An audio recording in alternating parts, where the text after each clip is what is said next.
আসসালামু আলাইকুম। ওয়ালাইকুম আসসালাম। ভাইজান, আমার তো গত মাসে বেতনটা বাকি ছিল। গত মাসে বেতন দেওয়া হয় নাই? জি না। তোমরা বুঝছো সময় কমায় নাই, বেতন লেগে পড়ো। এই লাও তোমার বেতন। আমার বেতন তো এক এক করে 150 টাকা করি। আমি মসজিদের সেক্রেটারি না, আমি 100 টাকা বেশি দিতে পারবো না। তোমার বেতন 100ই দিব, এটা হলে শান্তিতে থাকো। যত সব যাও।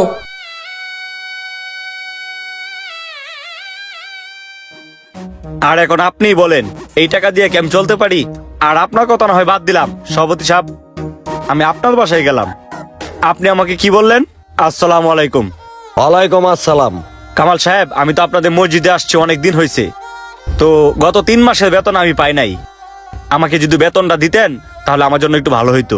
কে সেক্রেটারি সাহেব তোমার বেতন দেয় নাই? না, সেক্রেটারি হিসেবে এখনো বেতন দেয় নাই। তাহলে আমার কাছে আইসো কে? যাও সেক্রেটারির কাছে যাও। যাও যাও, আমি যা দিয়া মনে। ইমাম সাহেব এদিকে আসেন।